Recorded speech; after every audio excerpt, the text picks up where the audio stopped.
Bom dia, pessoal. Aqui quem fala, né, o professor Robson Neves, professor de Fundamentos Históricos do Direito. Como nós havíamos combinado, então, hoje nós vamos falar sobre Brasil Imperial e Era Vargas.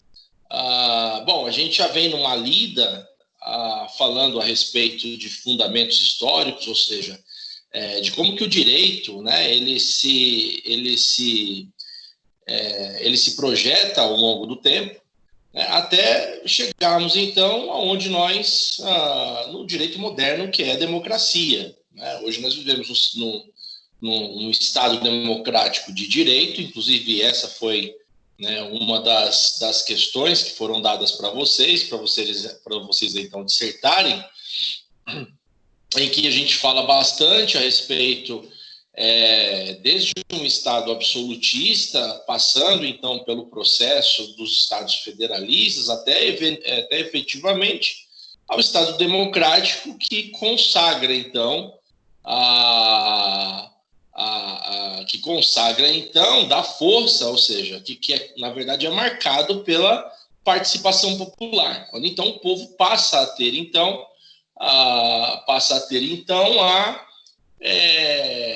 a voz, né, na participação das decisões políticas. A gente passa a falar, então, do Brasil imperial desde, então, a partir de 1822. Né? Nós temos, então, que o Brasil imperial ele se inicia, então, com Dom Pedro I, quando, então, em 1822, ele chega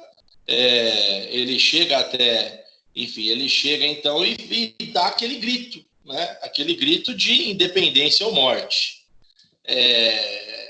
Então, a partir daí, a gente começa então a vislumbrar como que o Brasil imperial, ou seja, tudo o que aconteceu efetivamente no Brasil imperial, até chegarmos, né, na República, quando então a gente passa a falar da Era Vargas. Em 1822, então, quando Dom Pedro I dá um grito da independência, né, ou independência ou morte, ele passa, então, a realizar toda uma articulação com os seus, com o objetivo de estabelecer uma Constituição. Tá? Lembra que a gente falou, a gente sempre,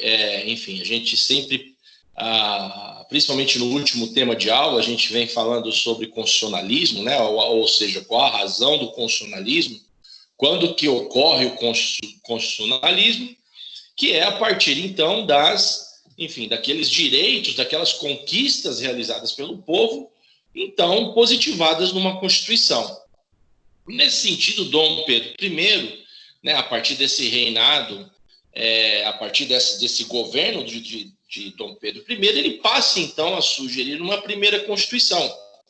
E essa Constituição, então, o ideal de Constituição aqui, como nós já estudamos, é um ideal de participação popular, é a ideia da conquista de direitos pelo povo, né? E essa conquista, então, elas são positivadas numa Constituição como forma de garantir ao povo o que ali está escrito. E assim também limitando o poder do povo, assim nós, e é assim que a gente tem essa lógica constitucional. É que a Constituição ela tem uma conotação de vontade popular e a partir daquilo tem-se então a limitação do poder e as garantias em tese tidas como fundamentais ou conquistadas pelo próprio povo.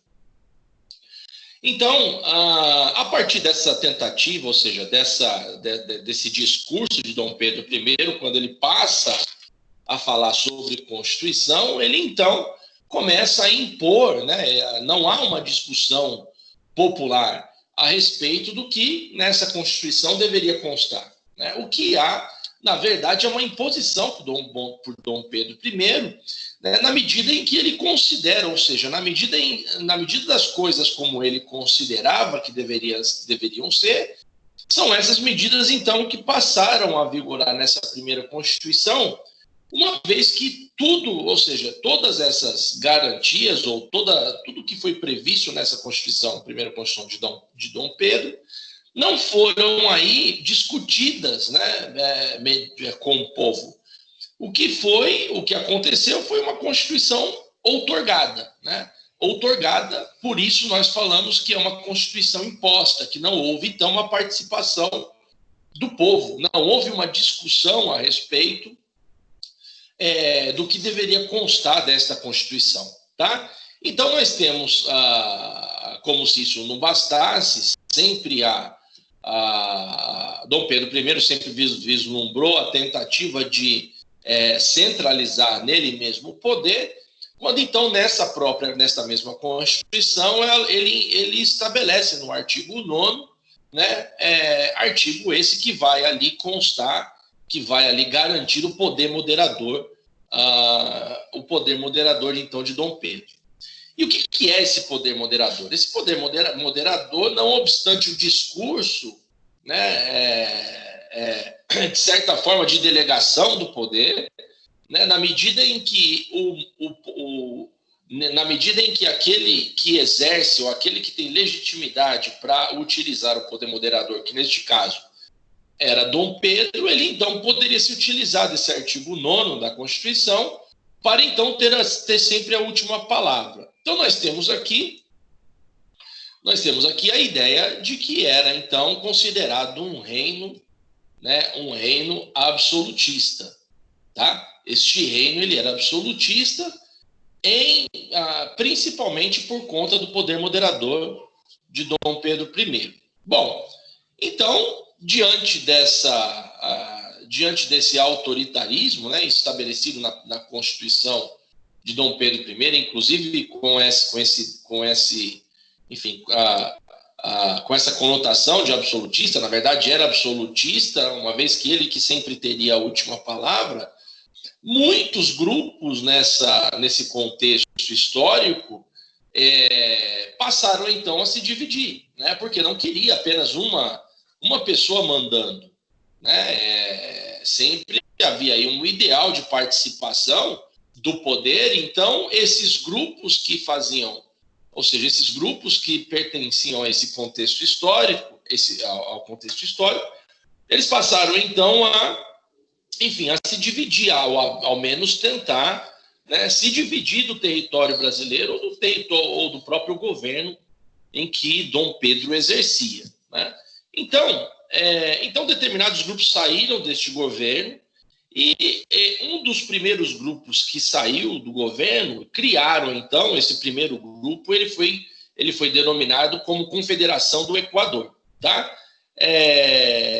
Quando então essa confederação ela cria um novo estado separado do Brasil, para que então não houvesse ali somente uma pessoa mandando, né, que houvesse então a participação, outras pessoas tivessem voz então nesse novo estado.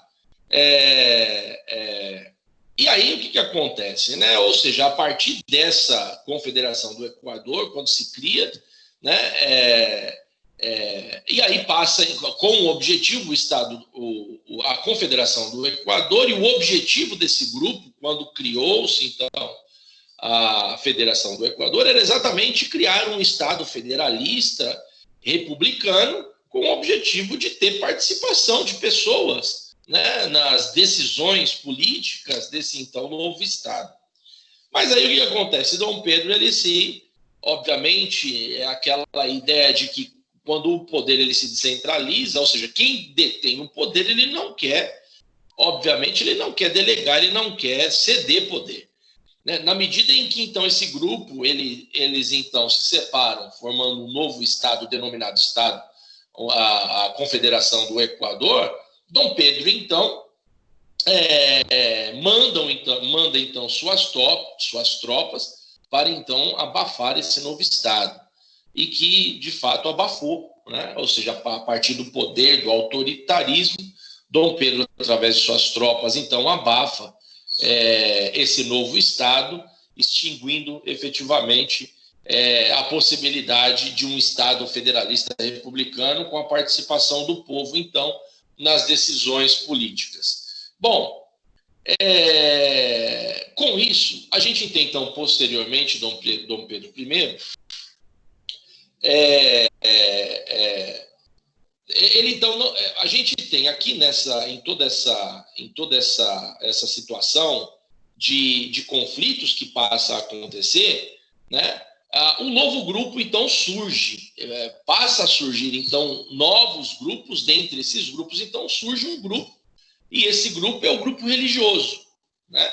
Ou seja, dentro deste Estado absolutista, comandado por Dom Pedro I, nós temos o primeiro Estado, um primeiro grupo, né, ou seja, que se lança na sorte de se separar, né, criando um novo Estado. Este Estado, então, denominado Confederação do Equador, ele é abafado, ele é extinto pelas tropas de Dom Pedro I. E aí, né, o povo, cansado de toda essa ditadura, né, desse Estado absolutista em que Dom Pedro ele fazia, ou seja, ele realizava governo impondo, né, absolutamente todas as suas vontades. Surge, então, um segundo grupo, e esse grupo ele surge e é um grupo proveniente da religião, né? Chamado, então, esse grupo ele foi chamado de grupo da Cisplatina, né? Esse grupo, então, ele surge, ou seja, ele ganha corpo, né? Por conta exatamente da aderência em relação a outros grupos, e mesmo porque, ou seja, a partir desse momento em que esse grupo surge, ele cresce de acordo com os discursos que eram realizados. E aí, nesse sentido, Dom Pedro I novamente tenta a empreitada de buscar a suprimir, ou seja, a extinguir esse grupo por meio de suas forças armadas, ou de suas tropas, o que ele não consegue êxito, né? Ele não consegue êxito exatamente por conta do corpo que acabou, então, se tornando esse novo grupo, que é o grupo chamado Cisplatina, que na verdade, ele surgiu e foi proveniente da religião, e então eles se tornam fortes até tal ponto de conseguir, ou seja, de conseguir resistir às tropas de Dom Pedro I, para que então não fossem extintos, tá? O que posteriormente se tornou, então, o que nós conhecemos, o Uruguai, tá? Então, Cisplatina, na verdade, se tornou, se separando do Brasil como um novo grupo. Esse grupo, ele cria um grande corpo a ponto de conseguir resistir às tropas, né, de Dom Pedro I, fazendo essa resistência. Eles crescem a ponto, então, de o que posteriormente se tornaram, então, o que nós chamamos o nosso país vizinho, que é o Uruguai. Após isso, várias outras revoluções foram surgindo, e aí, né, após essas revoluções, Dom Pedro, então, tem um filho, mas a partir dessas revoluções, Dom Pedro, então, se cansa, né, ou seja, não consegue resistir às pressões que, então, estavam ocorrendo em relação àquele governo autoritário absolutista. Então, Dom Pedro renuncia ao poder e volta para Portugal, tá? E aqui a gente tem, então, o final do primeiro reinado. Bom, no segundo reinado, né, o que nós iniciamos, então, a falar do segundo reinado, sempre só que não se esquecendo do filho de Dom Pedro, que à época menor de idade, não podia assumir, né, o poder, uma vez que ele era menor de idade. Então a gente tem Dom Pedro I, né, surge então o segundo reinado, e aí as questões passam a acontecer. Quem que assumiria, né, a posição de Dom Pedro I? Ou seja, essas questões começam a repercutir, né, uma vez que não existia nenhum parente próximo de Dom Pedro, e o teu filho não podia assumir porque era menor de idade. A Constituição criada por Dom Pedro I previa previa que se, então, na ausência, né, de sucessão, se formasse, então, o que se chamava na Constituição de regência trina, né? Essa regência trina era formada a partir de 3 pessoas, né, eleitas pelo parlamento, pelo Congresso. Então, mas o que acontece? Em todo esse tumulto, nesse interim em que Dom Pedro renuncia, volta para Portugal. E nós temos, então, né, nós temos, então, um governo que está vago quanto àquele que deveria exercer o poder. Então, ou seja, não havendo sequer nenhum parente próximo de Dom Pedro para que ele pudesse, então, para que ele aqui, então, viesse a sucedê-lo no poder, tinha apenas o filho de Dom Pedro, que era menor de idade, e aí essa foi a razão de, então, buscar a aplicabilidade do que estabelecia a Constituição, que era, então, a formação, né, era formar uma regência trina a partir da indicação de 3 indivíduos eleitos, tá? Então, imagine nessa seguinte situação, né? Essas pessoas elas deveriam ser eleitas em assembleia para governar o país. Ocorre que a assembleia, neste momento histórico, a assembleia estava em recesso. Então, você imagina, a partir da vacância de um cargo tão importante do país, que era aquele que governava o país, né? Neste momento, sequer existia uma previsão de sucessão, porque quem deveria suceder seria o filho de Dom Pedro ou o parente próximo, que não havia. Então, previa-se, então, a formação da regência trina, ou que essa regência trina deveria ser eleita por uma assembleia, porém, o que nós tínhamos aqui era que a assembleia estava em recesso. Então, os poucos que ali estavam disponíveis, né, eles então formam uma assembleia, eles passam a formar uma assembleia, então, ou seja, eles estabelecem, uma vez que o cargo não poderia de forma alguma se manter em vacância, eles formam, então, até mesmo para suprir essa necessidade imediatista, eles formam, então, o que nós chamávamos, à época, de regência, ou que a própria Constituição de Dom Pedro, na verdade, não existia nenhuma previsão quanto à formação de uma regência trina provisória. O que existia era uma permanente. Mas diante do recesso da Assembleia, os poucos parlamentares que ali estavam formaram, então, uma regência trina provisória, até que, então, se estabelecesse, enfim, a normalidade da Assembleia, o que posteriormente eles formaram, né, cumpriram o que na Constituição estabelecia, que era a eleição, era a escolha de 3 indivíduos para, então, realizar ou fazer a composição, né, dessa regência trina para que o país, então, fosse governado.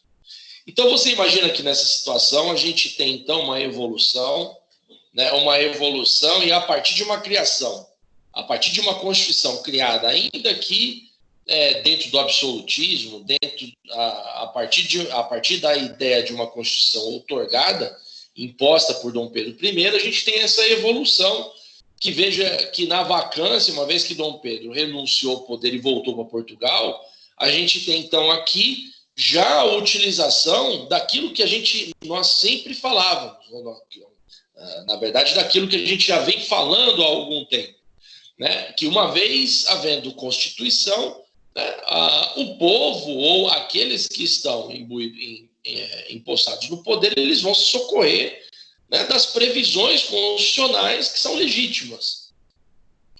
Então, forma-se, então, essa regência trina permanente, né, até que, então, a gente deságua, fazendo um corte aqui na história, porque isso não nos importa para fins de estudo do direito. Então, essa regência trina ela se estende governando o país até efetivamente a maioridade, né, a maioridade do filho de Dom Pedro, que acontece aos 14 anos. Né? Veja que na Constituição, o que há estabelecido na Constituição de Dom Pedro era que a maioridade acontecia a partir dos 21. Tá? Só que, diante de toda essa situação caótica, diante da instabilidade política do país, porque foi considerada, né, essa questão da instabilidade política do país, ela se deu exatamente por conta, né, da ausência de um indivíduo que representasse efetivamente o povo. Né? Então, inúmeras revoltas, inúmeras manifestações passaram a acontecer. Né? Inúmeras manifestações passaram a acontecer. Dentre elas,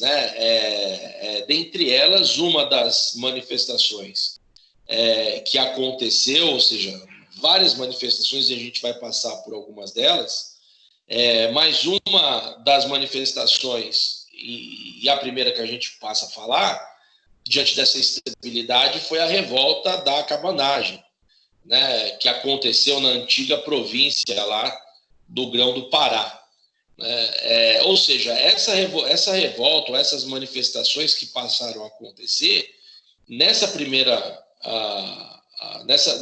reivindicação popular, quando o povo, então, sai às ruas para reivindicar, a revolta da cabanagem, ela é marcada exatamente por conta do povo, né, reivindicar melhores condições de vida.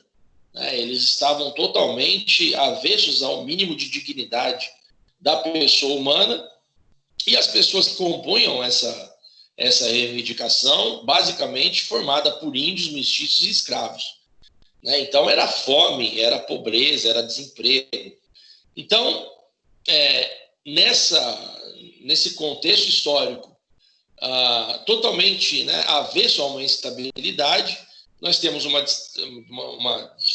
a desestabilidade, ou seja, a instabilidade é total, né, quando a regência trina passa a governar o país, em razão da falta dessa identidade em relação a um indivíduo que ele é popularmente escolhido. E a primeira revolta que nós, então, falamos aqui é a revolta da cabanagem. A segunda revolta que acontece é a revolta da balaiada, né, que ocorreu lá no Maranhão. Essa revolta da balaiada, ela é marcada, na verdade, ou seja, o objetivo dessas reivindicações que ocorreram quando, então, o povo se revoltou e denominou-se, então, a revolta de balaiada, o objetivo, na verdade, era para que, então, eles reivindicavam, então, acabar com a crise econômica e desigualdade do Estado. Ou seja, e diante de todas essas questões de reivindicação, não obstante, né, a gente tem uma Constituição que é outorgada, imposta por um ditador, nesse sentido, o próprio Dom Pedro I.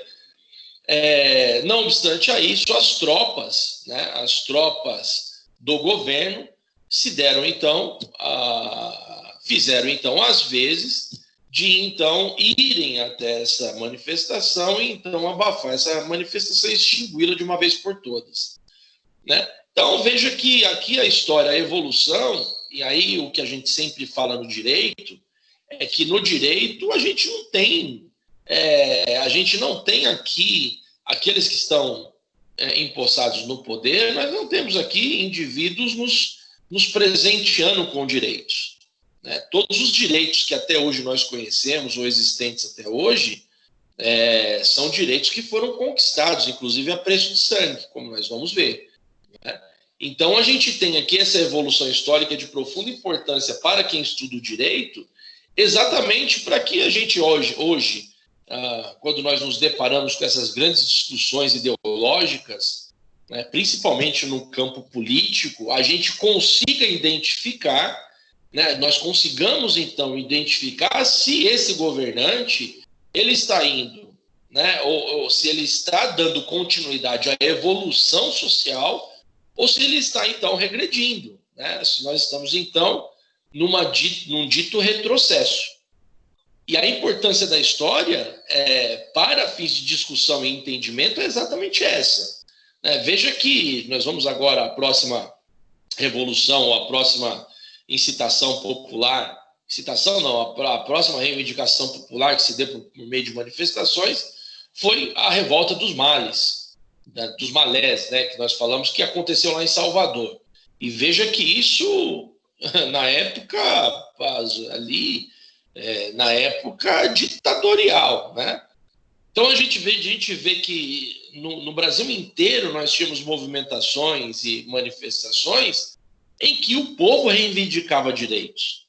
Veja que enquanto lá na revolta da cabanagem se requeria ou se reivindicava melhores condições de vida, na revolta da balaiada a gente já tinha aqui questões de pessoas com mais instrução buscando, a cessação da crise econômica e desigualdade do Estado.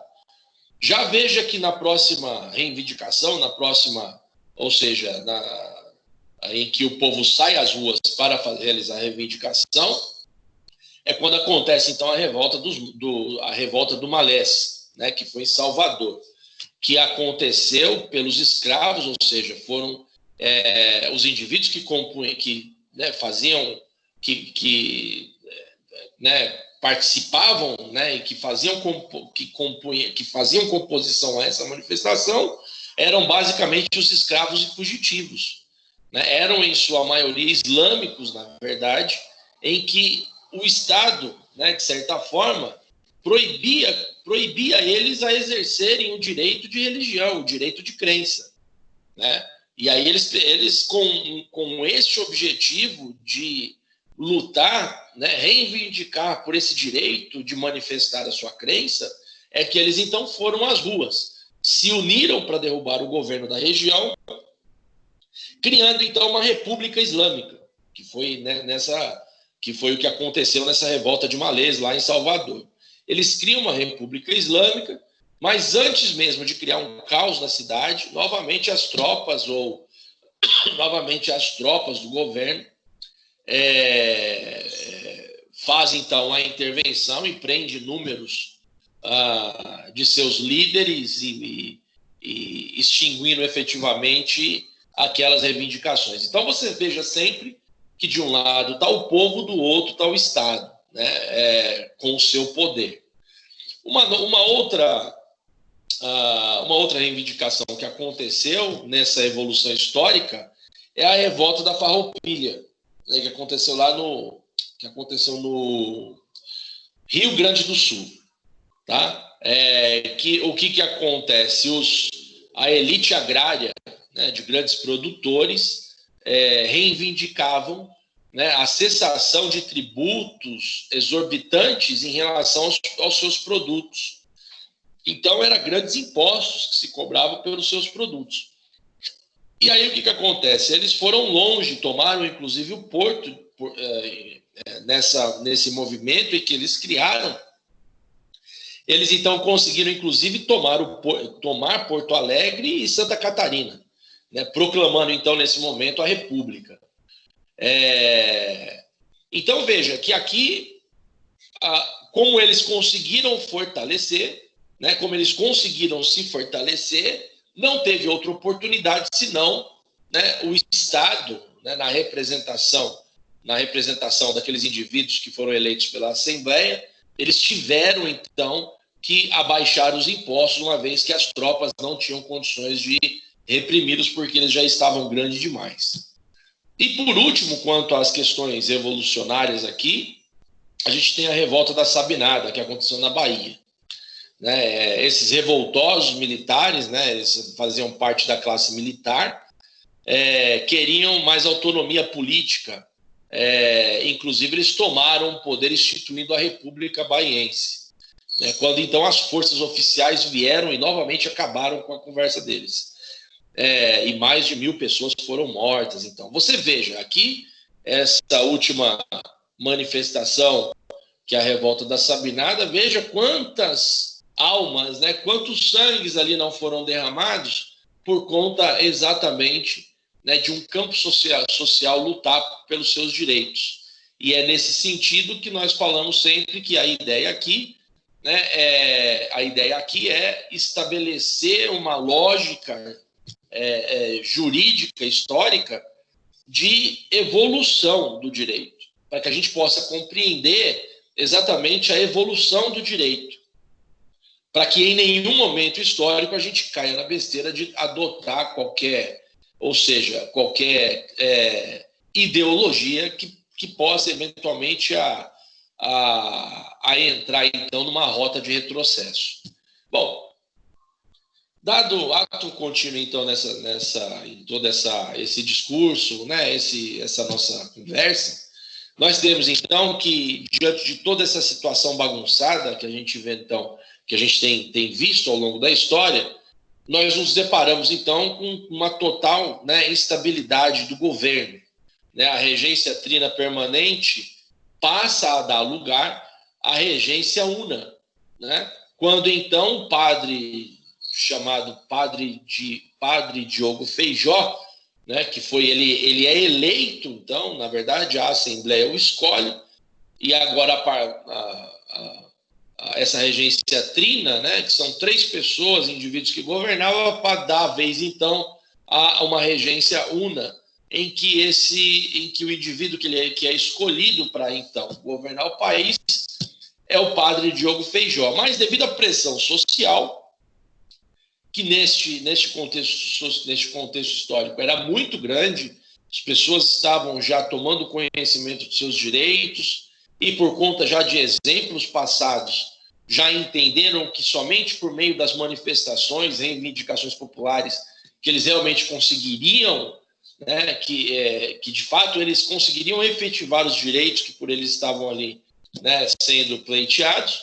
E por essa pressão, onde o padre, quando ele assume, ele adota uma postura liberal, né, dando mais autonomia ao povo, mas isso acaba, enfim, caindo no descrédito ou então, né, sendo mal interpretado essa forma de governo, e aí, por conta da pressão, Padre Diogo Feijó ele renuncia, então, ao poder.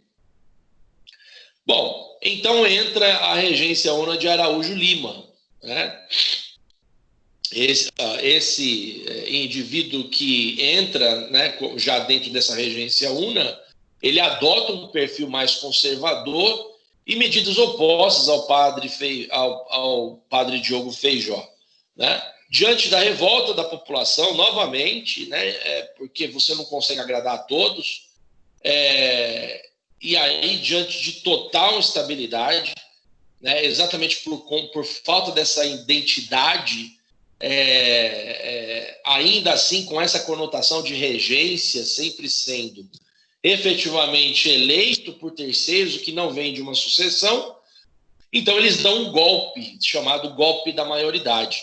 Lembra que eu falei que o filho de Dom Pedro era menor de idade, já nesse contexto histórico ele já tinha 14 anos. Então nós temos aqui o golpe da maioridade que, por conta de toda essa instabilidade, né, que se instalou no país, eles tinham que fazer alguma coisa porque ninguém que vinha, né, ou seja, sucedendo o poder pela forma de regência, não estava conseguindo dominar e nem mesmo conseguindo criar identidade àquela população ou àquele povo.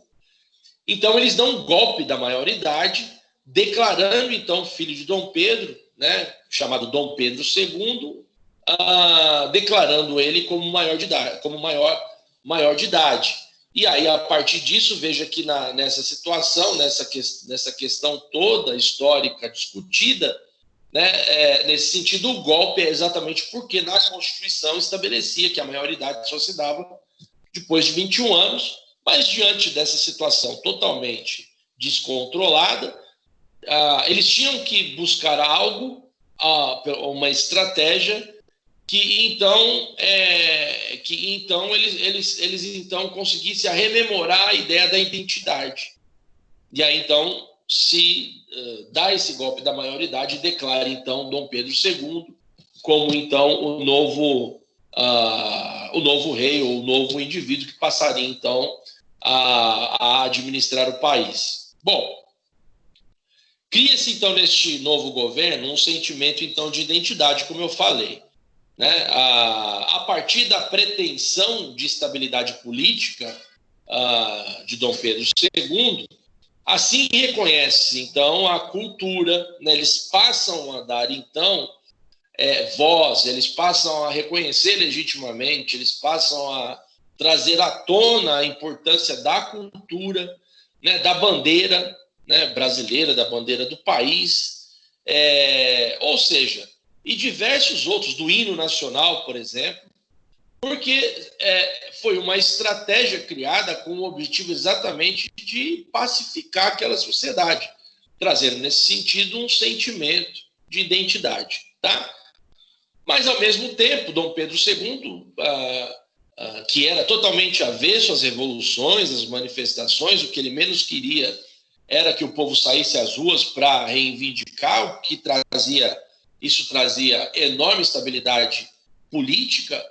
Ele manteve, ou seja, a partir dessa situação, ele sempre entendeu que centralizar o poder era uma forma de conter essas manifestações. E essa centralização ela foi, na verdade, maquiada, apesar dele continuar sendo absolutista, exemplo do seu pai. Essa centralização do poder ela se deu por meio do artigo 9º da Constituição, que foi por meio do poder moderador, tá? Sempre ele que tinha, então, a última voz. Nesta época, né, 2 partidos ganharam força, né, que é o Partido dos Conservadores e o Partido dos Liberais. Tá? O dos conservadores defendia o poder centralizado, que, na verdade, que a gente já estudou inúmeras aulas que a gente sempre... O meu discurso, vocês sabem que desde o começo é que a ideia da tripartição do poder é exatamente o que nós temos hoje na nossa Constituição, é exatamente com o objetivo de evitar a centralização do poder. Porque se você centraliza, ou seja, o risco de usurpar desse poder, né, de um indivíduo passar a ser arbitrário e começar a governar segundo os seus interesses é enorme, né? Então,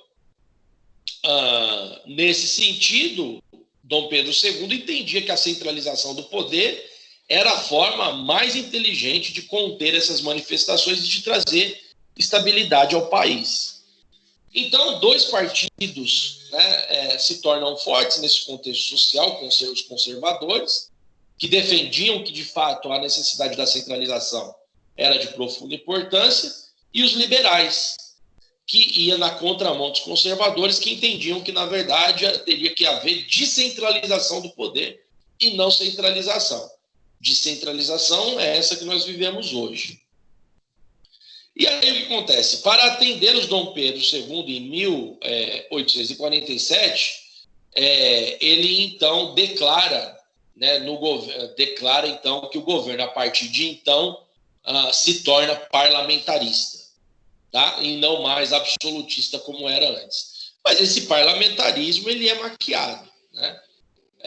Quando então o parlamento, de tempo em tempo, passa a apresentar, né, 3 indivíduos ou pessoas, para que então dessas 3 Dom Pedro II escolhesse um para representá-lo como primeiro-ministro nas províncias, né? Lembrando sempre que naquela época não tinha cidades, o que tinha eram províncias.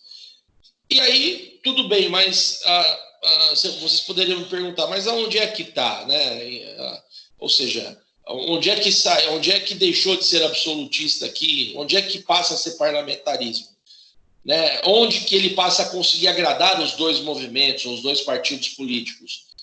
Porque se ele elegia, num primeiro momento, né, um indivíduo que foi apontado pelos conservadores, no segundo momento ele faria a eleição, nomearia um indivíduo dos liberais, ou seja, sempre intercalando as nomeações. Com isso, todos os 2 partidos, né, ficavam tranquilos em relação ao sentimento, efetivamente, de descentralização do poder. Então, Dom Pedro II, ou seja, como ele não queria revoluções, não teve jeito, né, porque não tem jeito, o gestor ou o governante ele nunca vai conseguir agradar a todos. E aí, enfim, nesse sentido, nesse contexto histórico, a gente tem aqui que o governo de Dom Pedro II, ele então ele passa a surgir então diversos outros movimentos, luta por direitos, em que as revoluções continuaram mesmo Dom Pedro II prestigiando, beneficiando aí esses dois grandes partidos políticos. Então acontece, enfim, a Revolução da Praieira, né, em Pernambuco. Foi uma das grandes revoluções, né, dentre essas que aconteceram. Como a maioria do parlamento era conservador, o que aconteceu? Eles indicaram um liberal, o que essa indicação acabou sendo vedada, né, o que causou um alvoroço danado, né, no partido, e aí eles foram para as ruas reivindicar. Aí o que acontece? Né? Eles foram reivindicar o fim do poder moderador, que eles já tinham essa noção de que, não obstante a declaração do parlamentarismo, sempre a última palavra seria de Dom Pedro II. Então eles foram às ruas para buscar então o fim do poder moderador, liberdade de imprensa, que não existia, né, naquela época, voto livre e universal, e reformas no poder judiciário, entre outras coisas que foram reivindicadas nesta época. Uma outra marca do poder do governo Dom Pedro II foi que Dom Pedro II ele queria efetivamente abolir a escravidão. Né? Isso ficou marcado no governo, né, em toda a ideologia que Dom Pedro II pregou, dentre essas era sempre a busca do fim da escravidão. Só que ele tinha muito medo, porque você se lembra, né? Imagina aqueles indivíduos que eram os detentores do poder econômico, né? Aqueles indivíduos que faziam, ou seja, aqueles produtores, enfim, né? Detentores possuidores, em tese, né? De grandes terras, o que eles tinham lá? Eles não pagavam por mão de obra porque eles tinham escravos. E Dom Pedro II tinha aversão em relação às manifestações. Então, não obstante ele ter essa, ou seja, ele queria muito o fim da escravidão, mas ele tinha muito medo, então ele não fez de uma vez. Ele foi aos poucos. Uma primeira medida que ele adotou com o objetivo de, aos poucos, buscar a extinção efetivamente da escravidão, foi uma lei que ele então fez uma lei chamada de Lei do Ventre Livre. Né? Essa lei do ventre livre ficou então consagrado nessa lei que todos os filhos de escravos, a partir dessa lei, seriam livres. Né?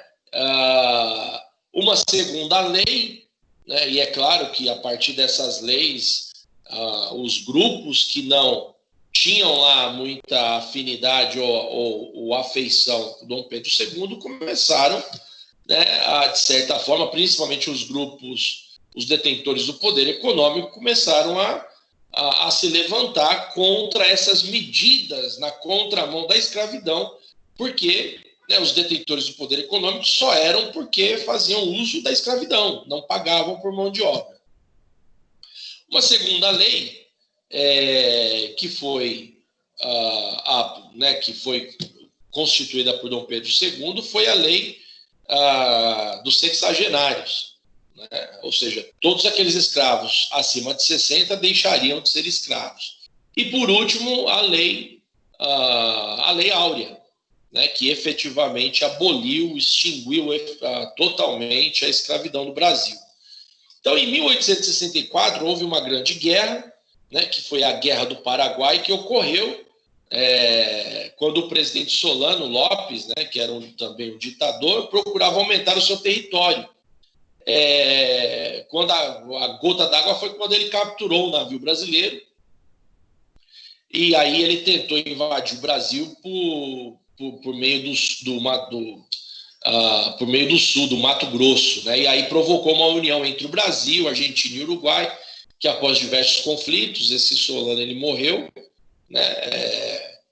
E aí então a gente tem aqui, se estabelece em razão dos diversos gastos investidos nessa guerra, né, uma enorme crise no país. né, uma enorme crise. E aí a gente tem, nesse contexto, a partir desse fato, a gente tem, então, o final, né, do Império de Dom Pedro II.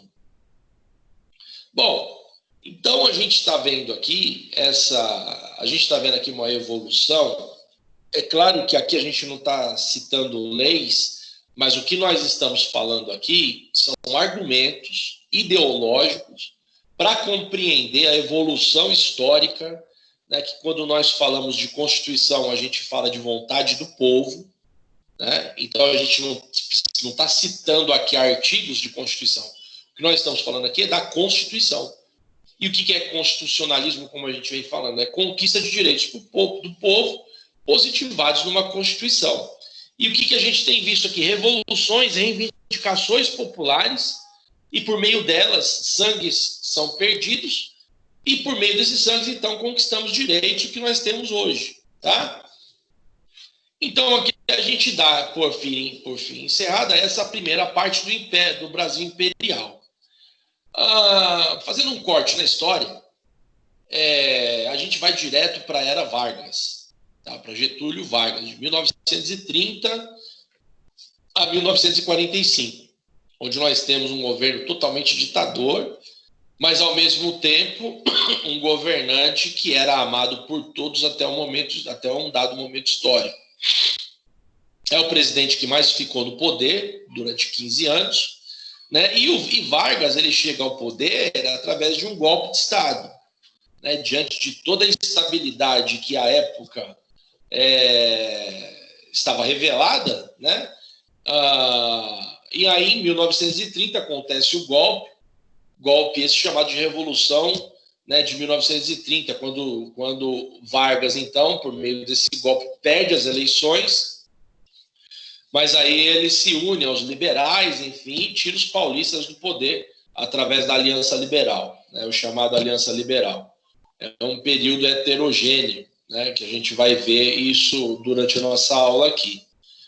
Então, o que a gente tem? A partir desse golpe, nós, né, vejo que existe uma Constituição, né, essa Constituição, enfim, é uma Constituição que, a partir desse golpe, ela é inexistente, e a gente tem, então, um governo provisório, e não um governo legítimo, sempre considerando que um governo legítimo é aquele que é eleito pelo povo.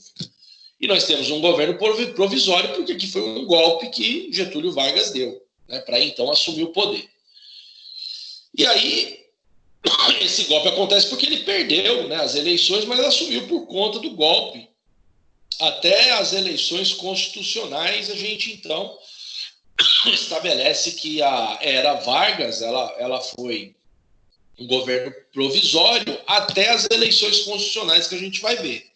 Quando então ele vai tentar mostrar, ele assume o poder, né?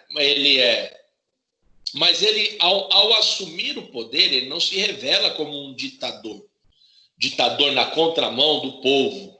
Ele assume o poder e toma uma postura totalmente avessa. Ele passa, então, a buscar ser amado pelo povo, né? Então, ele passa a tentar mostrar, nesse momento do golpe, que ele passa a mostrar a que ele veio. Então, ele constrói e é exatamente com o objetivo de construir a base dele. Então, ele começa a exaltar, a buscar a exaltação da sua imagem, né, por meio de carisma. E aí a gente começa uma transição aqui, histórica, política.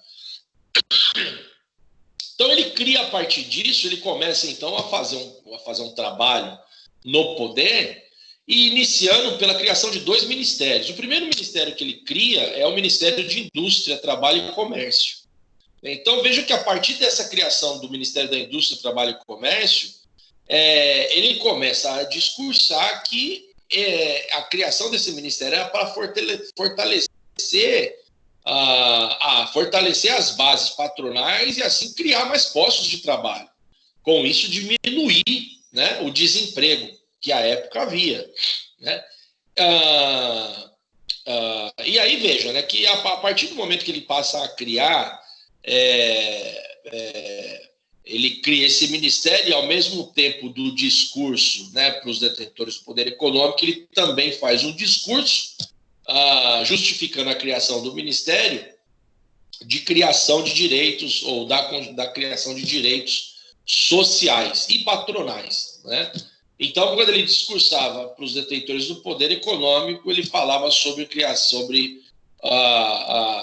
então a criação de direitos que garantissem então o exercício, né, dos detentores do poder econômico. Quando falava para o povo, que era a massa, ele falava de criação de direitos sociais. Bom, um outro ministério que ele cria é o Ministério da Educação e da Saúde Pública, né, que uma das questões vejo que era uma questão básica, mas não existia. E aí, quando ele cria esse ministério, né, com essas duas vertentes, ele passa a ter, então, a afeição do povo, dizendo, então, que, né, ele passaria a cuidar da saúde do povo, a cuidar da educação do povo. Então, veja aqui que Vargas, então, não obstante ser um ditador, né, dentro de um governo ilegítimo, ele exerce um governo para o povo, o que geralmente um governo ditador não é isso que acontece, tá? Bom, outra medida que passa a acontecer, ele passa a nomear militares para governar os estados, né? Claro que ele passa a nomear militares para governar os estados exatamente com o objetivo de ter a fidelidade, né? Mas a ideia dos militares sendo nomeados para governar os estados era a aparência de segurança, era a aparência de seriedade, porque os militares, historicamente, eles sempre tiveram essa aparência de disciplina, né? Eles sempre tiveram essa vivência. A vivência dos militares é uma vivência disciplinada, é uma vivência voltada à pátria, é uma vivência, enfim, né, com a coisa certa. Mas aqui, veja, que Vargas, ele toma o poder, ele dá um golpe, mas com apoio militar, né? Com apoio militar junto ao Partido da Aliança Liberal. Então, você tem aqui que Vargas faz essas nomeações com o objetivo, inclusive, com a justificativa, inclusive, de combater as oligarquias. Porque lembra que os paulistanos, eles tinham lá, os paulistanos eram um movimento, né? Esse movimento buscava e se inclinava para o socialismo, né? Efetivamente se inclinava para o socialismo, mas como já tinham perdido o poder, o máximo que eles podiam fazer era reivindicar, realizar manifestações. E aí, o que eles falavam? Né? Nessa medida, o discurso principal de Vargas, né, com o objetivo de implantar na sociedade um temor e para que ele continuasse no poder, é exatamente o discurso de que os paulistas eram comunistas, de que iriam roubar a casa, né, dos cidadãos, de que iriam tirar os direitos já conquistados por eles. Então, o discurso foi exatamente, né, que os paulistas, nesse movimento de reivindicações, de tentativa de tomar o poder de Vargas, uma vez que Vargas estava na ilegitimidade, então Vargas passa a flertar, né, nesse discurso de que os paulistas eram comunistas e dando conotação ao comunismo, de que então esse comunismo acabaria, né, com as propriedades, com as posses, com os direitos. E por isso que justificava então a nomeação de militares para governar os estados. Com isso, então, o povo olhava a nomeação de militares e entendia, então, que o que se tinha por trás daquela cortina era a ideia da segurança, né, da segurança em tese jurídica que Vargas, então, pretendia.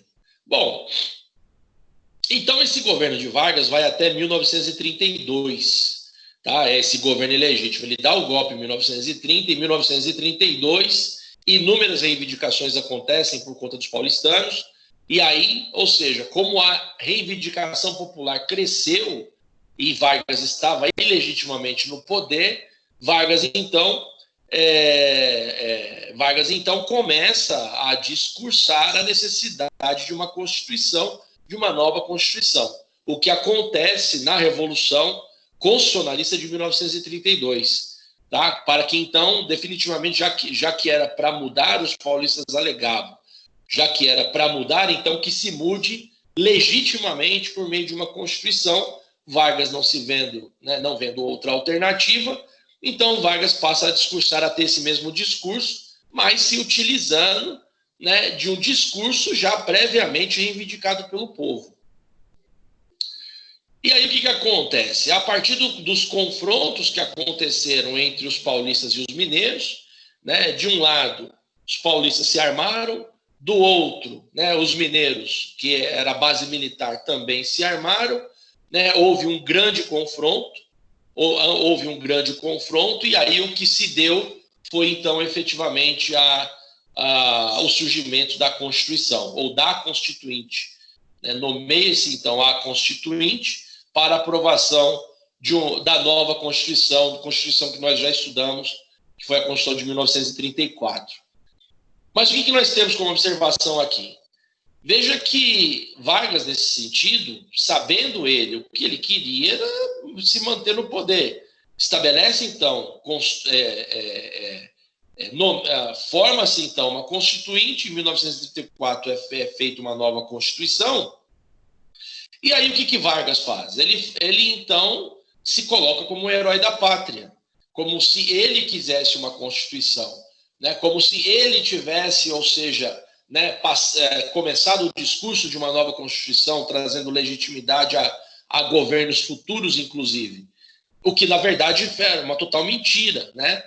Por quê? Porque esse discurso e essa reivindicação era dos paulistanos, que começaram a ganhar adeptos, né, e afeição do povo, uma vez que, não obstante Vargas, né, ter se inclinado a um governo populacional, né, populista, mas Vargas estava ainda ilegitimamente no poder. O que acontece em 1934 é a aprovação, então, da Constituição.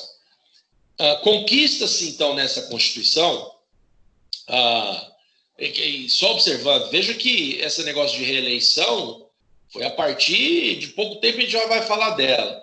Mas não existia, nessa Constituição de 1934, não havia previsão de reeleição, por exemplo.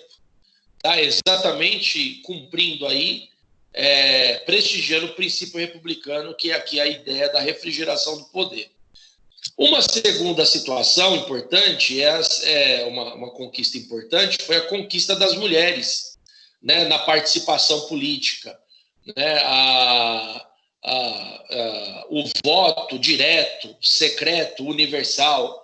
Né? Então, a gente tem algumas questões aqui que foram conquistados direitos que foram conquistados nessa a Constituição de 1934.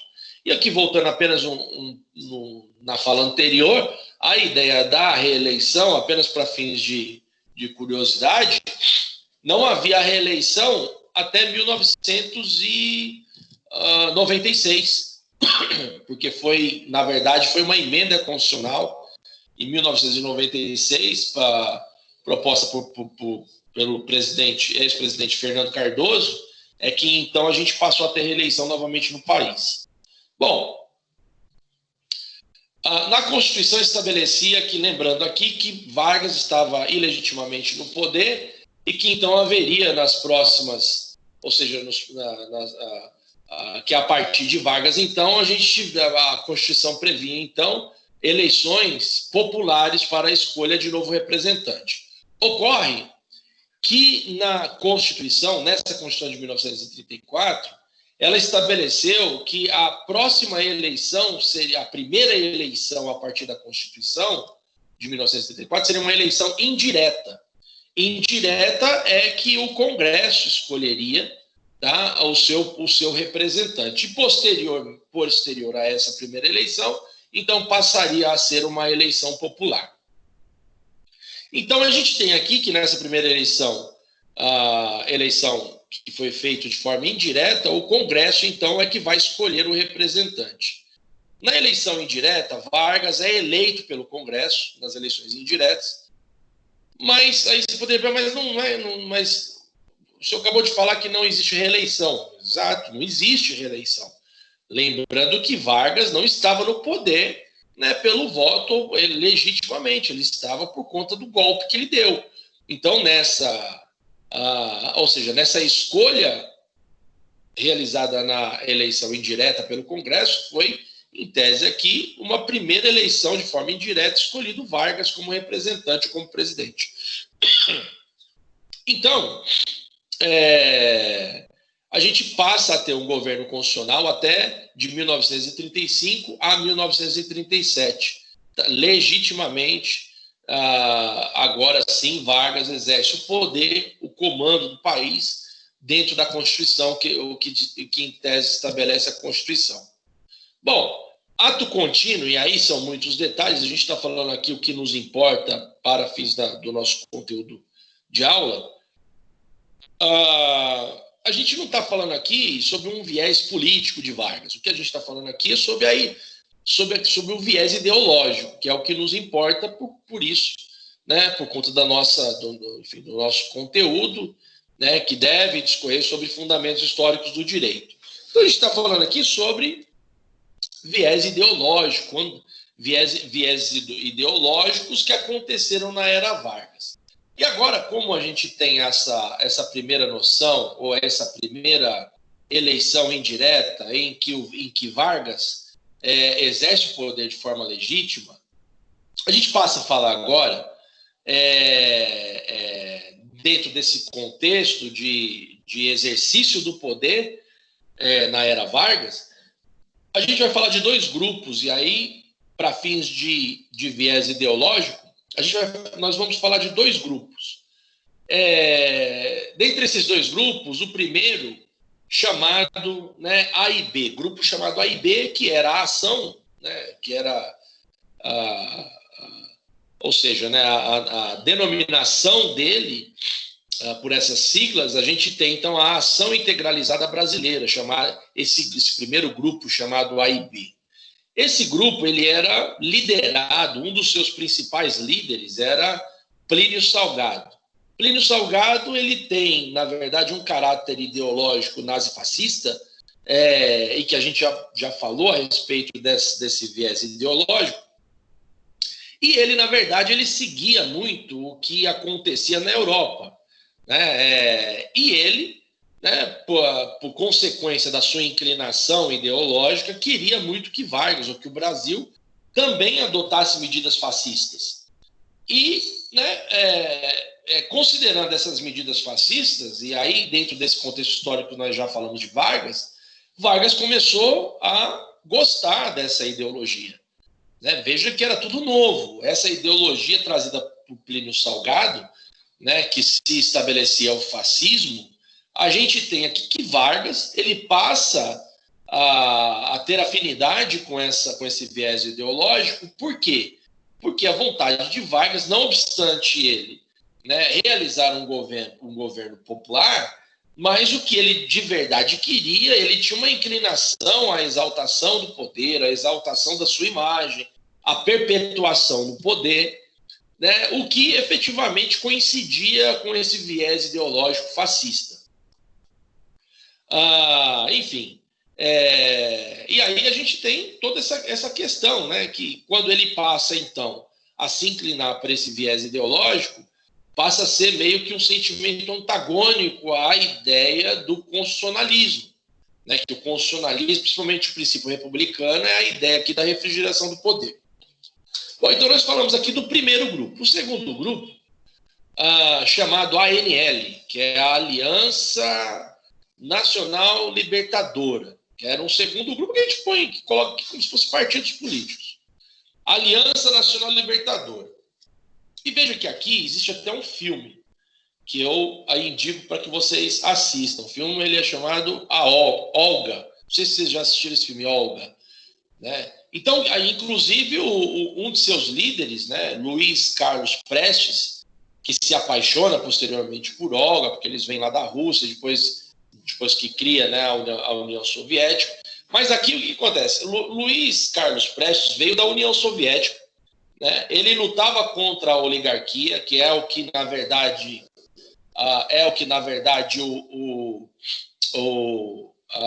Vargas sempre lutou em relação aos paulistanos, era tenente de patente média, né, e integrou este grupo, tornando-se um comunista, né?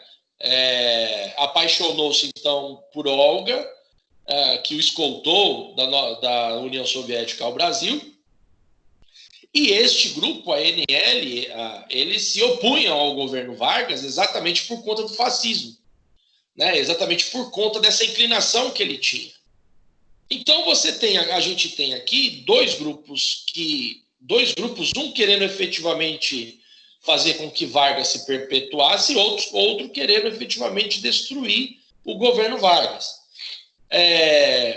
Então a gente tem que Vargas, né, por conta dessa oposição, eles queriam fazer uma revolução socialista, a ANL, né, através de Luiz Carlos Prestes, o que na verdade ele pretendia era fazer uma revolução socialista no Brasil aos modos que aconteceu na Rússia, e que depois transformou-se em União Soviética.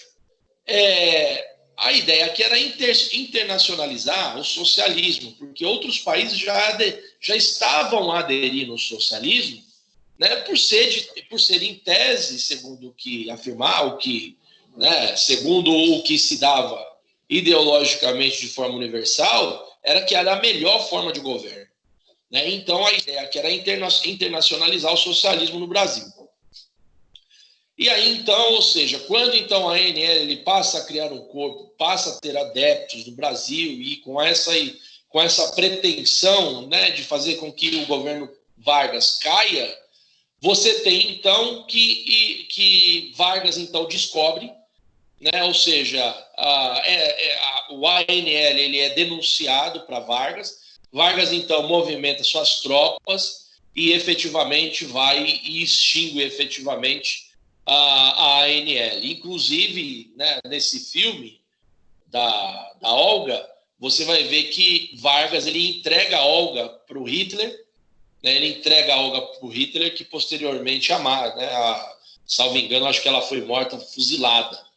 Né? Então ele entrega e aí, enfim, acaba definitivamente a oposição de Vargas.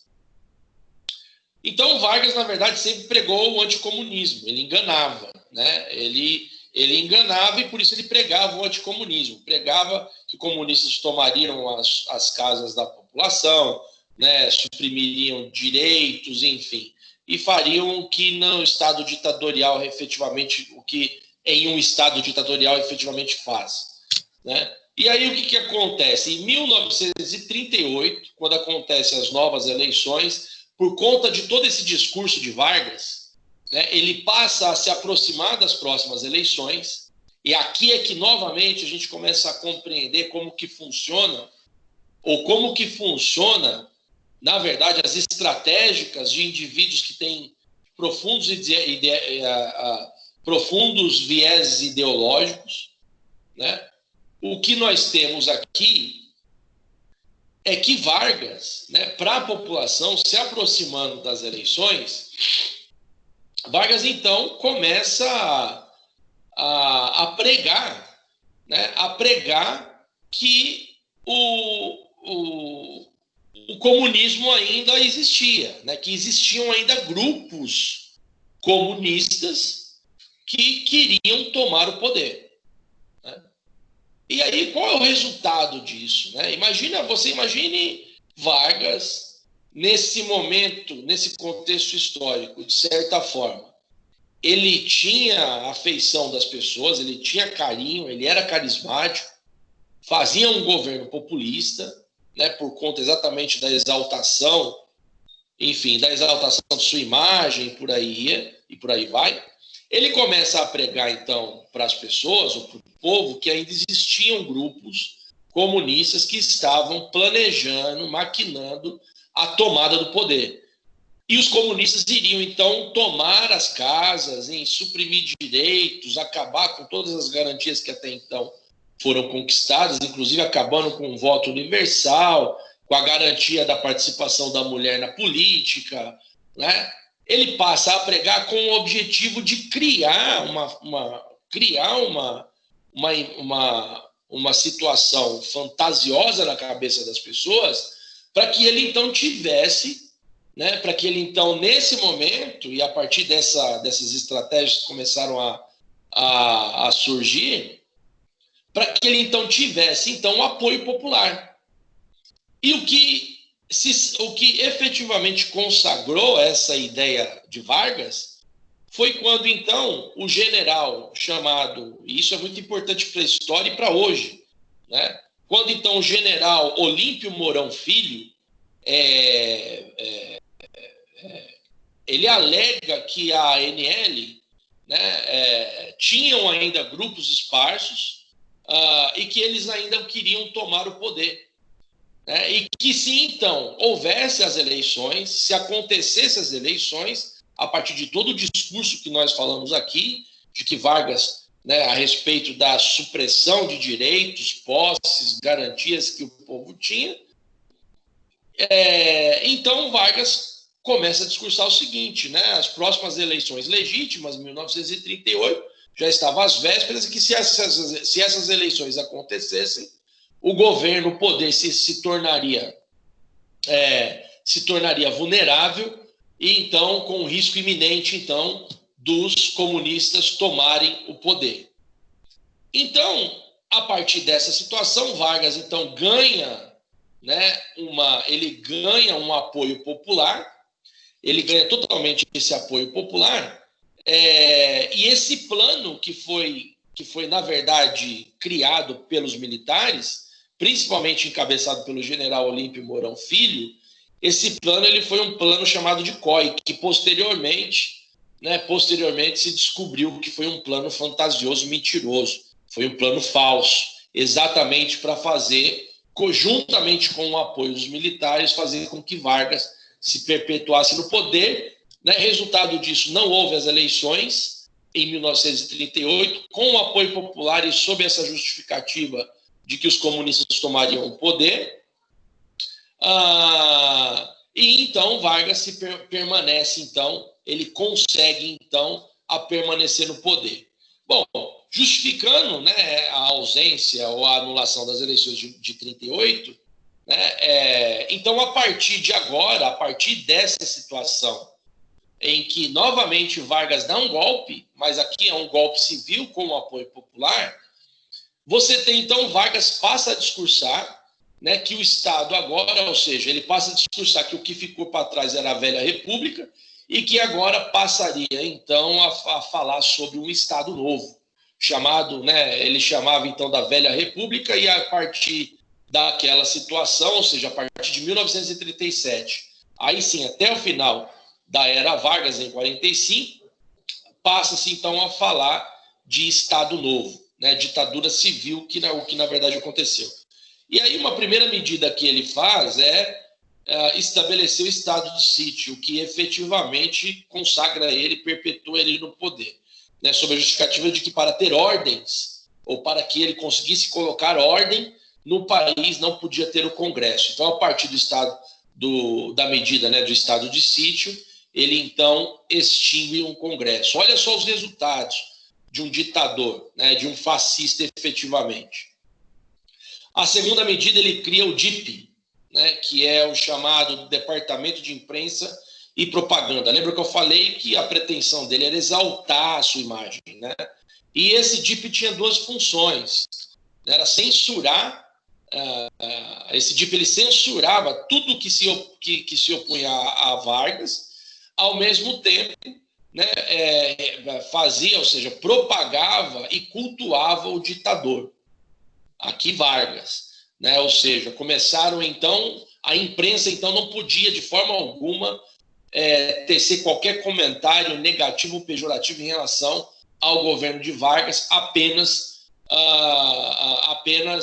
cultuar a sua imagem ou engrandecer o seu governo. Passaram, inclusive, naquela época, a falar sobre o pai dos pobres, né? Veja que o Estado ditador falando sobre pai dos pobres.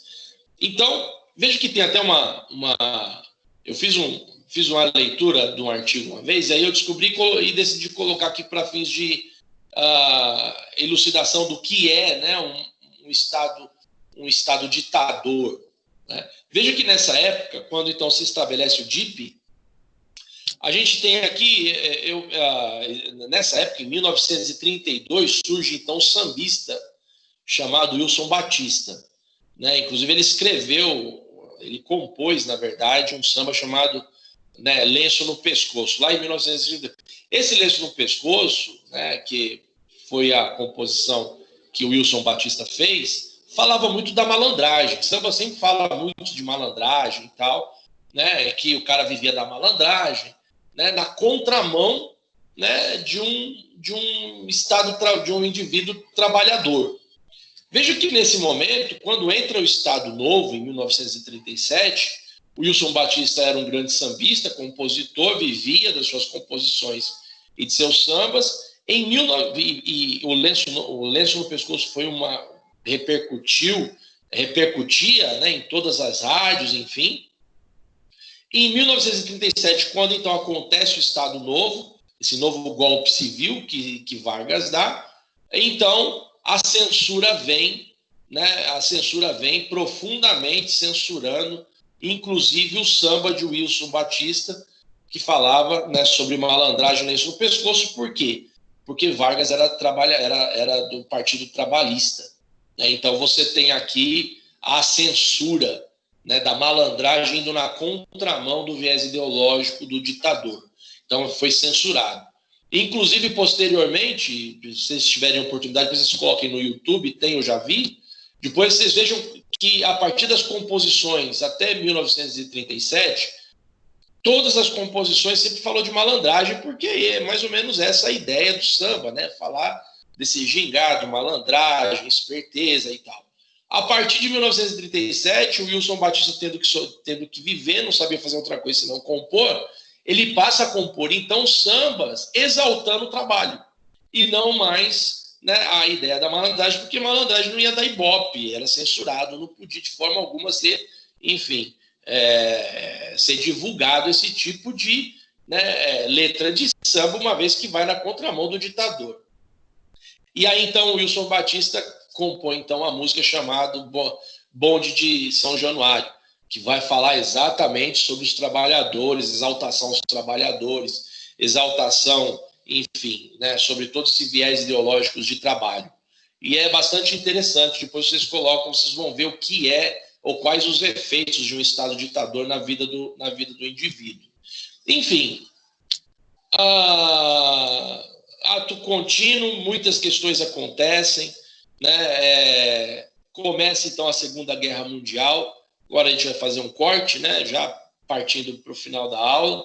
Começa, então, a Segunda Guerra Mundial, sempre aqui, né? É importante eu falar sobre a Segunda Guerra Mundial, que, né, aconteceu durante a era Vargas, porque lembra que eu falei dos dois grupos, né?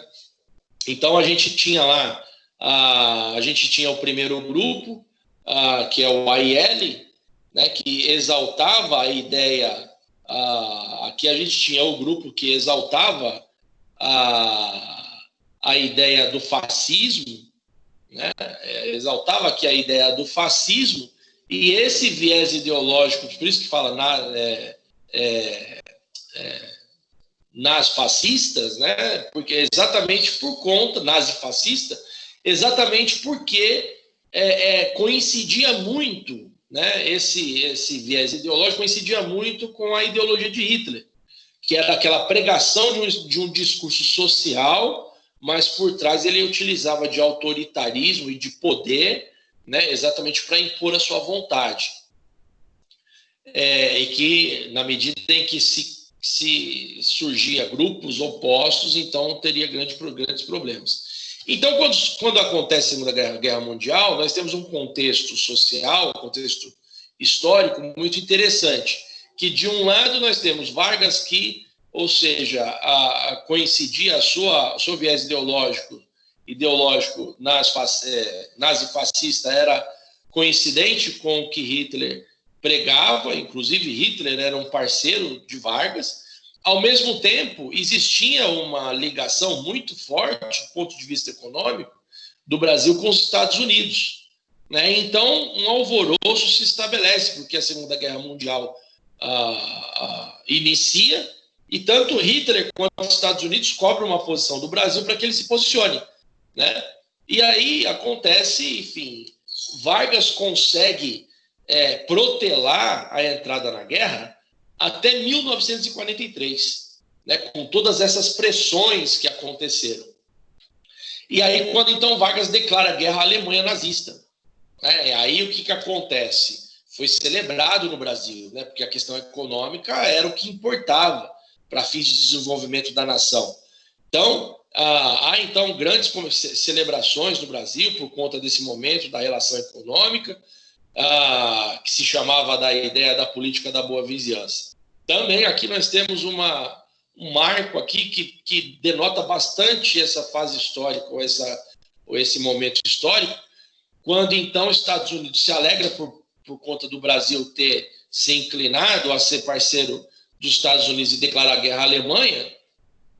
Então o Brasil, através da Walt Disney, então, né, em homenagem ao Brasil, cria, né, aquele personagem do Zé Carioca, né, brasileiro e tal, quando o Pato Donald vem para o Brasil dançar samba, né, isso tem desenhos, que isso nada mais foi do que uma homenagem ao Brasil, né, da Walt Disney, por conta exatamente dessa decisão que aconteceu na Segunda Guerra Mundial. E tudo isso aconteceu, esses desenhos todos aconteceram lá no Copacabana Palace, lá no Rio de Janeiro. Então, cria-se esse personagem da Walt Disney, em homenagem ao Brasil, do Pato Donald, que conhece o Zé Carioca. Quando o Pato Donald vem para o Brasil dançar samba com o Zé Carioca. Tudo isso daí foi nesse momento, exatamente nesse contexto de Segunda Guerra Mundial. E, por fim, né, o Brasil, então, ele entra então, na guerra contra a Alemanha, e aí, enfim, né, por conta que ganha, né, na verdade, existe toda uma publicização de que foi a decisão acertada, né, ou seja, dentro da imprensa nacional, lembrando que aqui, não obstante Vargas, ele tem aqui, né, o DIP em favor dele. Várias vidas foram perdidas, na verdade, mas quando isso entra para publicização no país, por conta do Estado ditatorial, por conta da censura, a imprensa, então, é obrigada a noticiar de que foi uma acertada decisão, que foi o país que menos teve baixas, enfim. Tudo isso com informações manipuladas, o que, na verdade, foi totalmente contrário, exatamente por falta de, enfim, por falta de poder, né, poder de guerra que o Brasil não tinha. Aí o que acontece? Os militares voltam da guerra e passam a contestar, porque vai na contramão, né, passa a contestar esse Estado ditatorial de Vargas, por conta de todas essas questões de direitos que foram suprimidos, até chegar ao ponto da queda de Vargas. Exatamente por conta novamente o povo se insurge a essas contestações, na verdade se insurge em relação a todos esses vieses ideológicos que Vargas tinha, né, para fins de governar o país, e, né, para fazer o corte aqui, a era Vargas acaba exatamente com as novas revoluções que passam a acontecer, né, até o ponto dele efetivamente, ou seja, ser deposto do poder. Então, pessoal, essa foi o nosso último conteúdo programático, né? Já acredito que vocês já tenham, para a semana, a partir de segunda, a avaliação já estará no AVA, tá? São 20 questões, tenham em mente, façam com calma as questões, não se apressem, vocês vão ter tempo de pesquisar. Claro que eu fiz perguntas que não dá para colar, já que eu fiz perguntas da minha cabeça, eu não tirei de lugar nenhum, então não vai dar para vocês colar, vocês vão ter que estudar. Então, mais qualquer dúvida pode passar para os coordenadores ou para o coordenador de sala de vocês, que eu estou à disposição para respondê-los, tá bom? Pessoal, então é isso, fiquem com Deus, um forte abraço e se cuidem aí, tá? Qualquer coisa, qualquer pergunta que vocês tiverem, é só mandar aqui para mim. Abraço.